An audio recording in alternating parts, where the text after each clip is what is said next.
to be able to introduce this award tonight. You know, I come to these conferences and I meet so many different people working on animal activism in a whole variety of ways.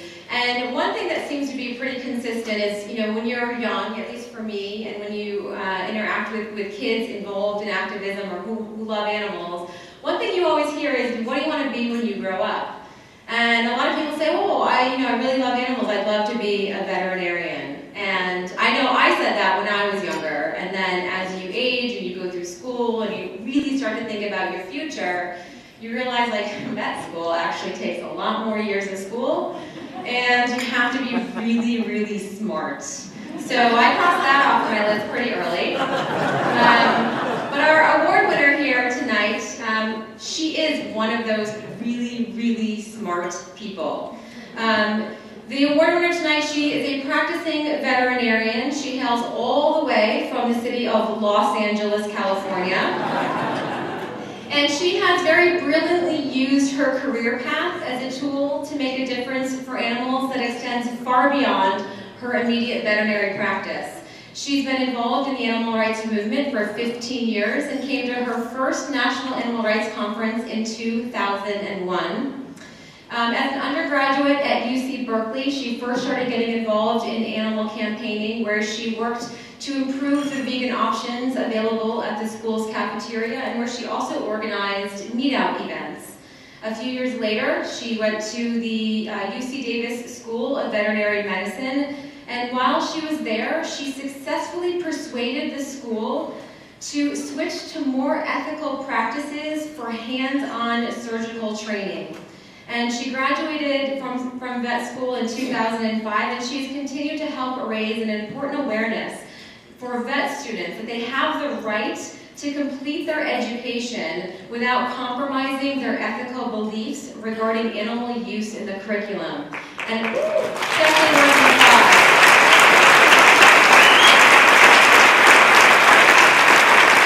She's going to share a little bit more detail about that tonight because it really has a tremendous impact for animals. She's also given numerous speeches on vegan diets for dogs and cats, which might prompt some questions that you're thinking in your head right now. You can go to her website, veganvet.com, for some information about that.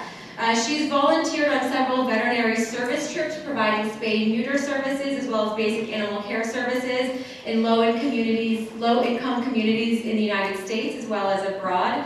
In 2009, she spoke at numerous city council meetings in LA to help ban declawing of cats, which was brought to light in the documentary The Paws Project.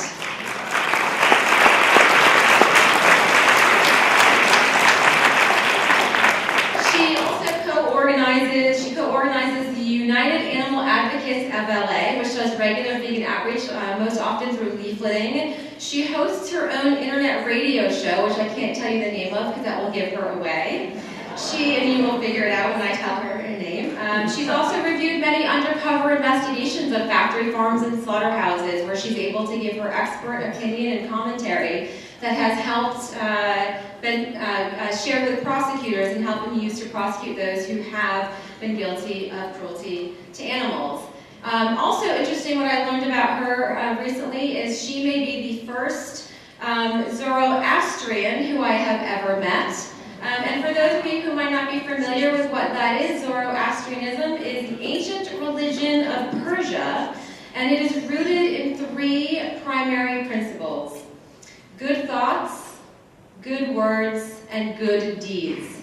And anyone who personally knows this award winner tonight knows that she truly lives by these principles, and it's her good thoughts, her good words, and most notably her good deeds is why she is winning this award tonight. Henry Spira once said, "I want to abolish the use of animals as much as anybody else, but I say, let's do what we can today, and then we'll do more tomorrow." And this award winner tonight has shown her dedication to do as much as she can today, and she has shown her commitment that she will do even more tomorrow. So I'd like you to help welcome and congratulate the award winner tonight for the 2014 Henry Spira Grassroots Activist Award, Dr. Armaiti Meier.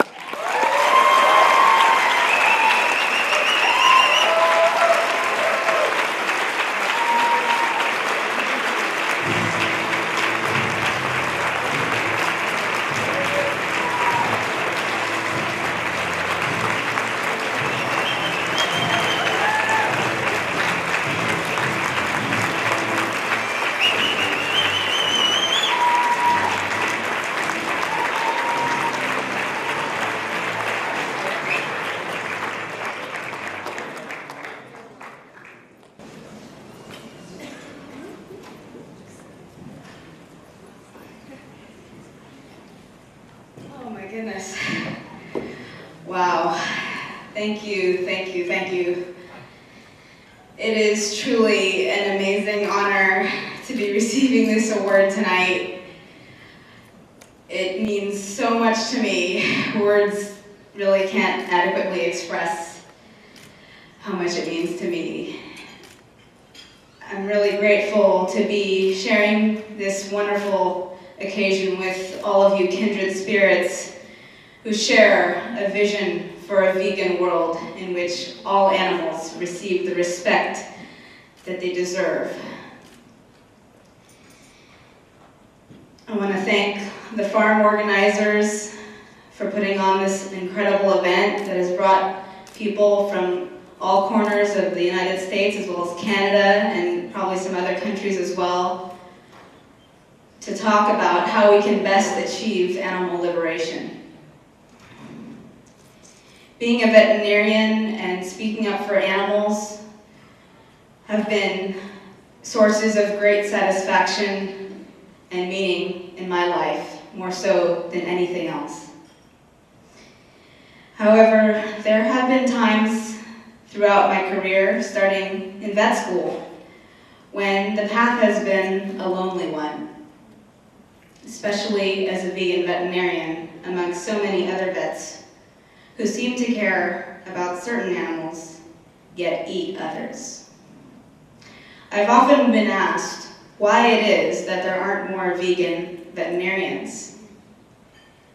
Well, let me tell you, right before I started vet school in 2001, I attended my first animal rights conference. I had been vegan for a few years at the time, and I was so pumped up, I was so enthusiastic. I put all these stickers on my locker right before the first day of classes. Feminist for animal rights, love animals, don't eat them, go vegan. And I had a fantasy that I was going to get all my classmates to go vegan. Well, it didn't quite turn out that way. 6 weeks into my first quarter of my freshman year of vet school, I was called into the dean's office and told that a classmate had complained they were offended by my locker stickers. Yeah, so it was a bit of a hostile environment for someone with radical animal rights views like myself. I could probably write a book about all the things I went through in vet school, but one thing that I can tell you that is a contributing reason for why there aren't more vegan veterinarians is that there are vegan animal rights vet students who have been kicked out of vet school because they did not want to perform unethical procedures on animals. They were forced between choosing to be flunked out or to compromise their ethics. And that's not right. Now, for those that went ahead with those procedures despite their ethical objections, that had an effect on them. It hardened them, it desensitized them to what those animals go through. And that may be partly why we don't see more vegan veterinarians at conferences like these. There's one vet student in particular, Jamie Scott, who has endured unimaginable suffering on account of standing up for her beliefs and refusing to participate in the killing of healthy animals in her vet school training. With less than a semester to go, she was unjustly dismissed from Ross University. She faces about $250,000 in debt and has no veterinary degree to show for it.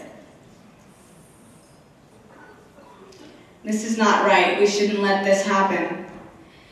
I want to ask everyone here tonight to please support her by going on to change.org and signing a petition that Chad Johnson created. Thank you so much, Chad, for putting that together.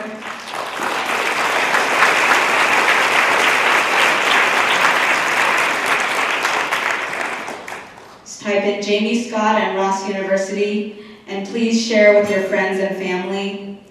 And we need media to spotlight her story so that she can be reinstated and be able to graduate with her veterinary degree without prejudice. I would love to see the day when we have as many veterinarians at conferences like these as we have attorneys. Maybe even more.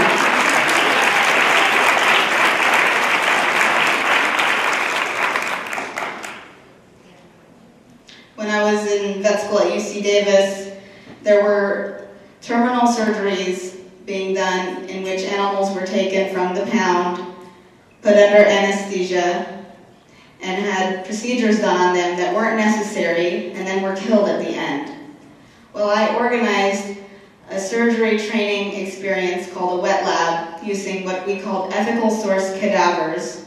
These were the bodies of dogs and cats donated to the vet school for vet students to learn. These animals had died of natural causes or were euthanized for humane medical reasons. I organized a training experience using these cadavers. I flew up a surgeon from Western University, which is the newest vet school in the country and has a reverence for life philosophy, to teach the wet lab.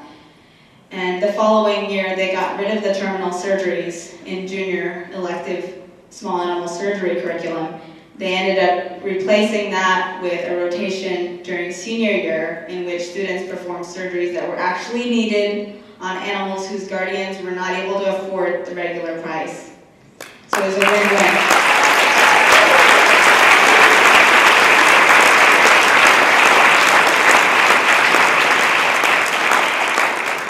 I mentioned earlier that it has sometimes been a lonely path, but I have to say that in 2009, when Jennifer Conrad started her campaign to ban declawing of cats in cities besides West Hollywood, which was the first one to ban it back in 2003, and I showed up at the Santa Monica City Council and I saw several other veterinarians there speaking out against declawing too, I can tell you that was the first time I felt a really solid camaraderie with my fellow veterinarians. And it was an amazing feeling.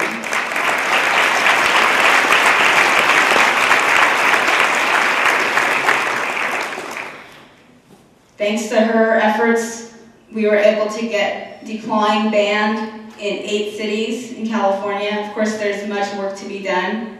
And if you haven't watched the PAW Project, I highly encourage it. And I ask, in addition to signing the petition I mentioned, I imagine many of you have dogs or cats at home, other companion animals. The next time you go to your veterinarian, talk to him or her about being vegan. Ask him or her if she or he has considered the plight of chickens, pigs, cows, and other farmed animals who suffered needlessly to be food on someone's plate, and how they reconcile that. Let's not forget the veterinarians in our outreach efforts. And while you're talking to them about that, share the PAW Project with them too, and make sure they've not continued the cruel and barbaric practice of declawing.